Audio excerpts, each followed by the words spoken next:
ನಡೆಗೆ ಫ್ಯಾನ್ಸ್ ಬೇಸರ, ಜನರ ಹೃದಯ ಗೆದ್ದ ದಳಪತಿಯ ಸರಳತೆ, ವಿನಮ್ರತೆ.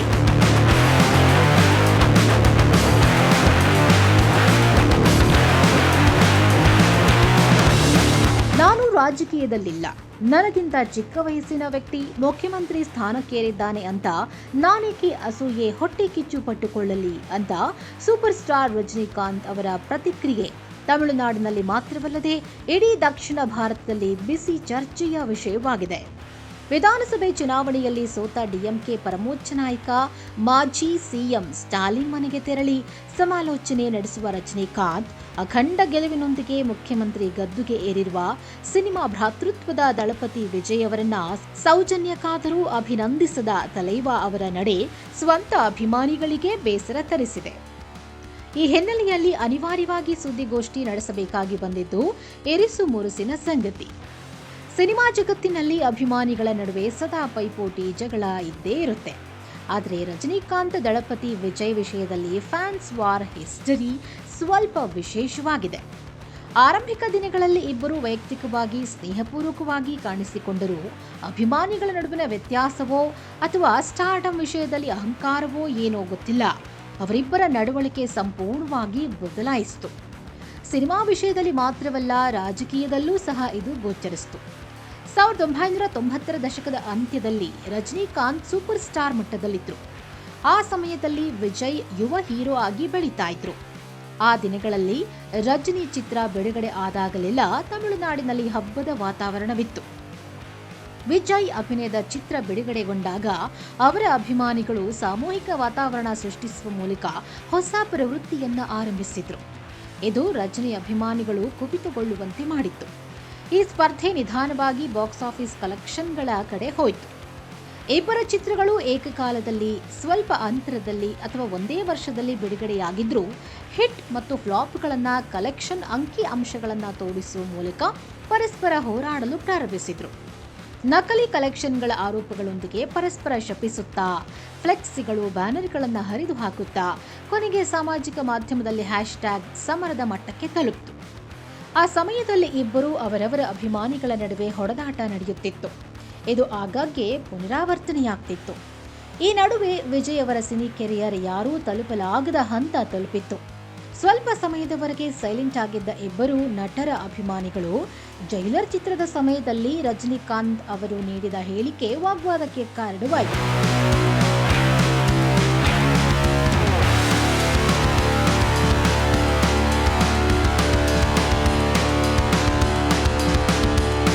ಕಾಗೆ ಯಾವಾಗಲೂ ರಣಹದ್ದನ್ನ ಕಾಡುತ್ತೆ, ಆದರೆ ರಣಹದ್ದು ಎಂದಿಗೂ ತನ್ನ ಮಟ್ಟದಿಂದ ಇಳಿಯೋದಿಲ್ಲ. ಅದು ಹೆಚ್ಚು ಎತ್ತರಕ್ಕೆ ಏರುತ್ತಲೇ ಇರುತ್ತೆ. ಅದೇ ರೀತಿ ನಾವು ನಮ್ಮ ಮಟ್ಟವನ್ನು ಕಡಿಮೆ ಮಾಡಬಾರ್ದು. ನಾವು ನಮ್ಮದೇ ಆದ ಹಾದಿಯಲ್ಲಿ ಮುಂದುವರಿಬೇಕು ಅಂತ ರಜನಿಕಾಂತ್ ಹೇಳಿದ್ದ ಹುಟ್ಟಿ ಸ್ಟೋರಿ ವಿಜಯ್ ಅವರ ಅಭಿಮಾನಿಗಳಲ್ಲಿ ಆಕ್ರೋಶ ಮೂಡಿಸಿತು.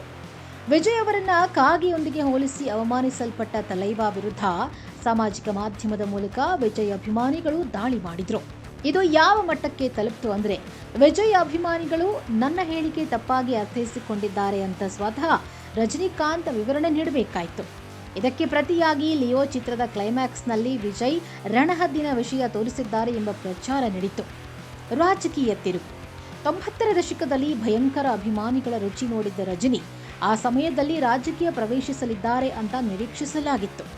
ಆದರೆ ಆಧ್ಯಾತ್ಮಿಕದ ಒಲವು, ಆರೋಗ್ಯ ಸಮಸ್ಯೆಗಳು ಮತ್ತು ಇತರೆ ಕಾರಣಗಳಿಂದಾಗಿ ರಾಜಕೀಯ ಪ್ರವೇಶಿಸಲಿಲ್ಲ.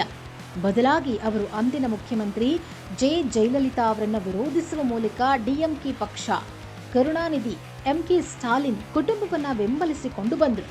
ಇದು ಹಲವು ವರ್ಷಗಳ ಕಾಲ ಮುಂದುವರಿಯಿತು. ಅಂತಿಮವಾಗಿ ಅವರು ತಮ್ಮದೇ ಆದ ರಾಜಕೀಯ ಪಕ್ಷ ಆರಂಭಿಸುವ ಪ್ರಯತ್ನ ನಡೆಸಿದರಾದರೂ ಇದ್ದಕ್ಕಿದ್ದಂತೆಯೇ ಹಿಂದೆ ಸರಿದದ್ದು ಅವರ ಅಭಿಮಾನಿಗಳಿಗೆ ಬೇಸರ ಮೂಡಿಸಿತು.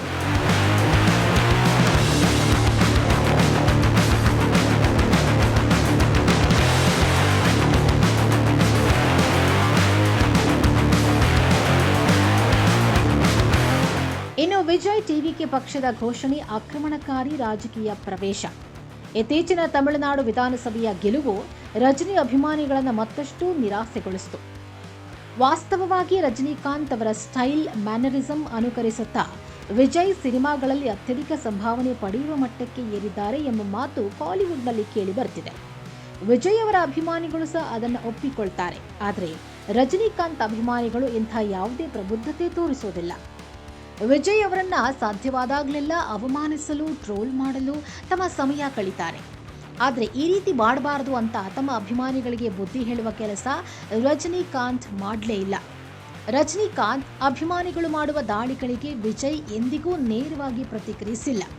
ಬದಲಾಗಿ ಅಭಿಮಾನಿಗಳಿಗೆ ಸಕಾರಾತ್ಮಕವಾಗಿರಿ, ಕಷ್ಟಪಟ್ಟು ಕೆಲಸ ಮಾಡಿ ಎಂಬ ಸಂದೇಶ ರವಾನಿಸುವ ಮೂಲಕ ನಿಮ್ಮ ಯಶಸ್ಸಿನಿಂದ ಪ್ರತಿಸ್ಪರ್ಧಿಯನ್ನು ಸೋಲಿಸಿ, ನಿಮ್ಮ ನಗುವಿನಿಂದ ಅವರನ್ನು ಸೋಲಿಸಿ ಅಂತ ಮೋಟಿವೇಶನ್ ಭಾಷಣದ ಸಂದೇಶ ನೀಡುತ್ತಾ ಇದ್ರು. ವಿಜಯ್ ರಾಜಕೀಯ ಪಕ್ಷ ಆರಂಭಿಸಿದ ನಂತರವೂ ಪ್ರಬುದ್ಧ ನಡವಳಿಕೆ ಮುಂದುವರಿತು. ತಮ್ಮ ಅಭಿಮಾನಿಗಳಿಗೆ ಮಾತ್ರವಲ್ಲ, ರಜನಿ, ಅಜಿತ್, ಇತರೆ ನಾಯಕರ ಅಭಿಮಾನಿಗಳಿಗೂ ಇದರಿಂದ ಪ್ರಭಾವಿತಗೊಂಡ್ರು.